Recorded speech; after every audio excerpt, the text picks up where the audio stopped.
Hi, everyone, and welcome to a deeper dive to creating your screencasts and your video recordings. This session is going to show you how to use QuickTime Player in order to do these screencasts and video recordings. So what you're going to do first is to open up QuickTime Player. Now, I've got it in my dock, but you can simply do a Command Space and just type a Q. It should catch QuickTime Player right there, and then you can just hit return to open QuickTime Player.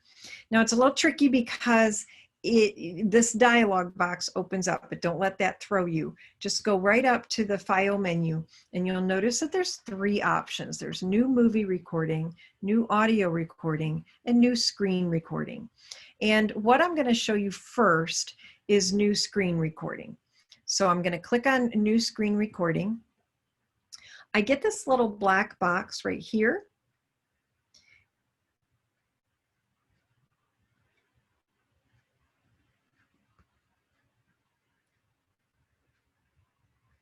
And what I want to notice, I want to be aware of is whether my audio is being captured. Okay, so if not, then something's going on. Maybe my mic isn't working or it's not recording off of the mic appropriately. And then the next thing is to notice this little red circle. You're just going to click on the red circle to begin the screencast, but then you're going to get a dialog box. It says clicked anywhere to record the full screen, or you can drag to record part of the screen. And so what I would suggest is if you want to show the menus and you want to show your dock, then I would just click anywhere to record the full screen. But let's say you just want to show this region right here. Then you could just simply click and drag a rectangle around what you want to display on your screen. So that's a little bit of a less common thing, but keep that in mind. If you're creating a video recording and you don't want the whole screen to be recorded, maybe you just want a portion of the screen, it's definitely a great feature. So I'm just going to click anywhere. And what's going to happen is that box is going to go away. And then right up here in the menu, you're going to see a black circle with a black square inside of it. So that indicates that you're currently recording. And so now you are basically recording everything that you see on the screen. So if you are going to show your students a particular website, and remember, screencasts are anything that you record that's from your computer screen. So that's what we're doing now. So you might want to show the students a particular website. Maybe you want to show them something about Clever. Maybe you want, you're a 512 teacher and you need to show your students how to do something inside of Schoology. So this would be a great way, screencasts is a great way to do that. Or if you're a K-4 teacher and you want to show your elementary students how to do something in Google Classroom. Again, a screencast is great for those types of things. Maybe it's a slideshow and you want to show your slideshow to your students. You just simply create the screencast, you go to the slideshow, and it could be Google Slides, it could be PowerPoint, so it could be either of those two, and then you just navigate through your slideshow. Maybe it's a Smart Notebook file that you want your students to learn from if you've got a particular lesson inside of Smart Notebook. So basically anything that you want to show them from the computer screen, that's going to be a screencast. When you're done with the screencast, you're just going to click on the little circle up top here. And by default, there are no editing features before you finish. But much like Loom and Screencastify, you have editing capabilities inside of QuickTime Player. And this is where the power comes in with your screencasts. Okay, I can go into my screencast and I can and I would play the screencast, and I would find a spot that I goofed. And believe me, I have goofed as I've been creating these screencasts and these videos for you. And I will play the video and I will get it to a point where I messed up. And then you go up to the edit menu and you select split clip and watch what happens. You get this little timeline down here and you actually have two videos.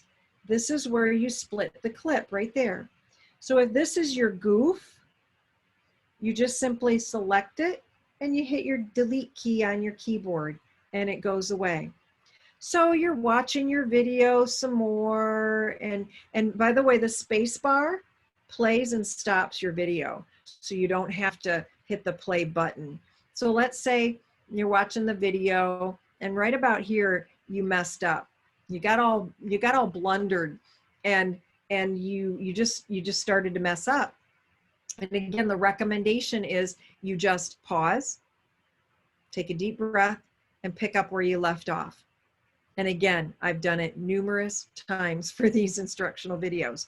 So you go to the point where you messed up, where you began to mess up, and you go up to the edit menu, split clip. Then you navigate to where you ended your mess up. So I go to the end of where I messed up. I go to the edit menu, split clip. I take the blunder and delete it out. And you can take this little red vertical bar and drag it to the left and then hit your, I am hitting the space bar all the time. I don't want to because you'll hear my voice and it'll be a little bit confusing, but I'll hit the space bar and it'll start to play and I can see how it sounds. And I can go as narrow as that, and I can split clip again and it creates that little bit, that little teeny tiny bit, and I can delete that out. So I can really begin to fine tune my screencasts and edit out all of those things that I might not want to share with the students because maybe I made some mistakes. I can then go I can continue to do that throughout the whole thing. I split clip, move forward, split clip, delete out the blunder. And then of course, if I forgot to finish recording or I just had this dead pause at the end, I go to the end where I want to really end it and I split clip again so you can see I'm using the split clip a lot. And then I click that end that might be some dead air or maybe I forgot to stop my recording. I just simply do that. I click the done.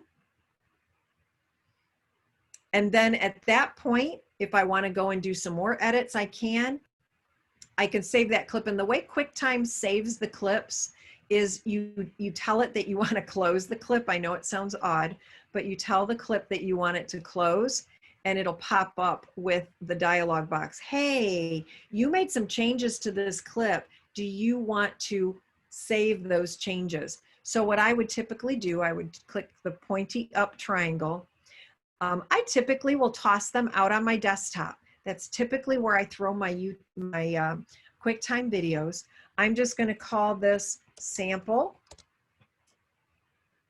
And then I'm going to click save. It is going to take a few minutes to save my changes. It kind of closes because you told it you wanted it to close. So the location where that video is located is wherever you told it to be. So if I go out to my desktop, there's my sample movie right there.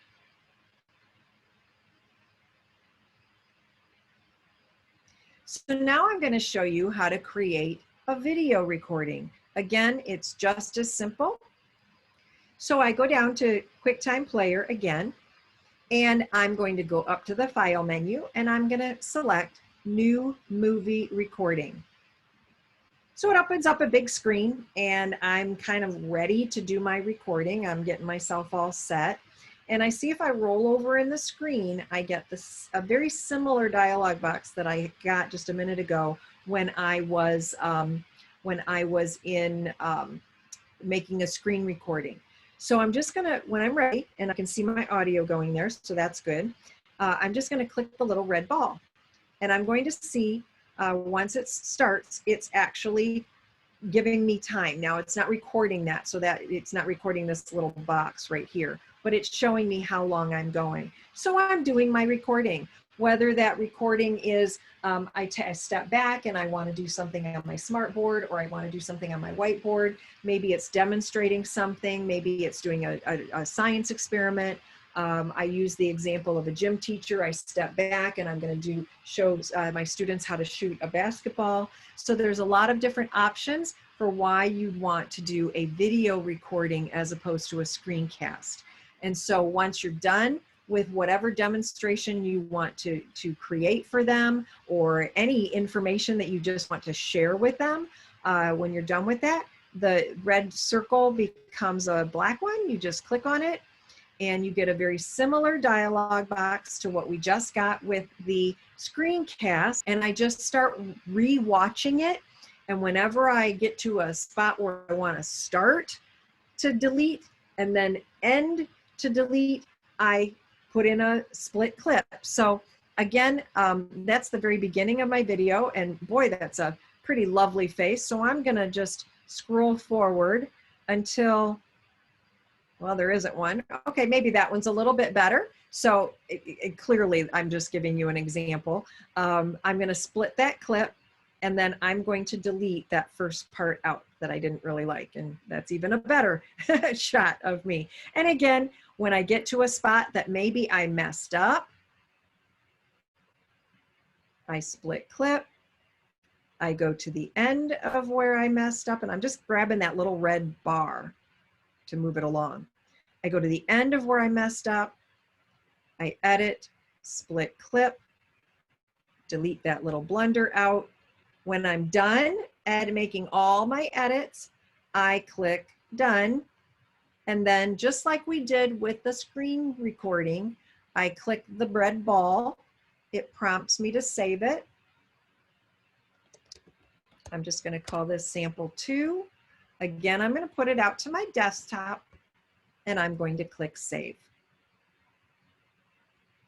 I didn't have a lot of edits on that one, so it didn't take as long to save, but there's my 2 samples right there.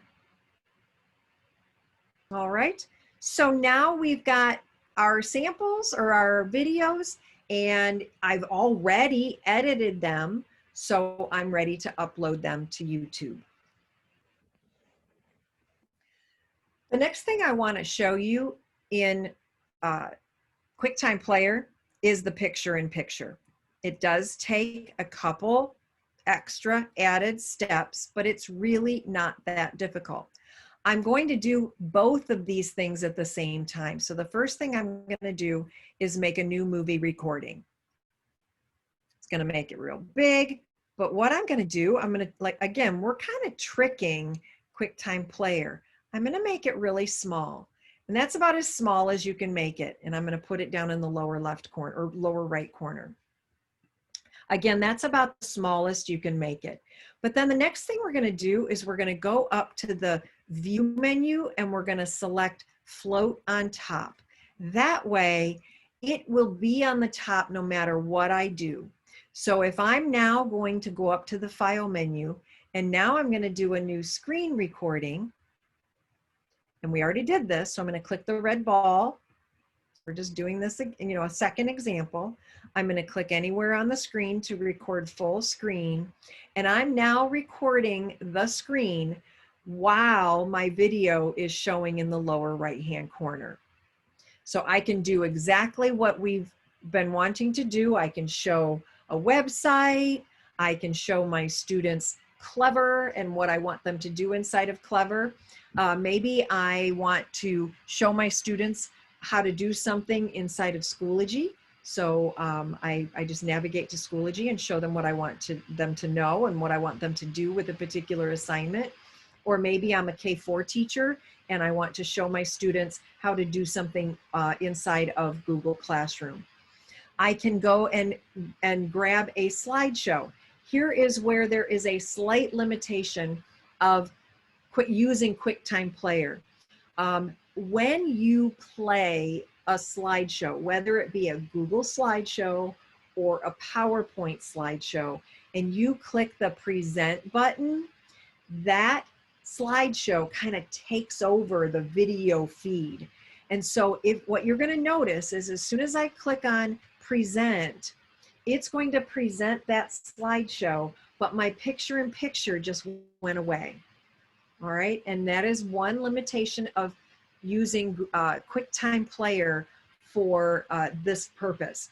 I will tell you that Loom and Zoom both keep the inset of your face in when you're doing a slideshow. So if you really, really like or want or need that insert of your face to be when you're showing a slideshow, then for those particular projects, you might want to go with Loom or Zoom.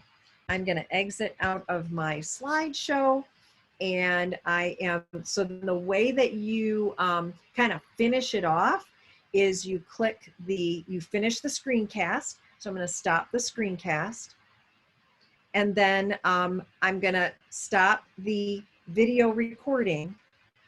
But what you're going to want to do though is not save that video recording. Okay, so you're not going to save the video recording. All we did was use it to create our screencast. So I'm just going to click delete, and then my screencast, as you can see, here's my screencast. It has my picture-in-picture in it. So this is the one that I want to save. And again, I gave you the link in the Google document that I shared with everybody on the day that I did all this training. So you can watch another guy teach you how to do what I just taught you. So I'm going to click sample 3 and then click save.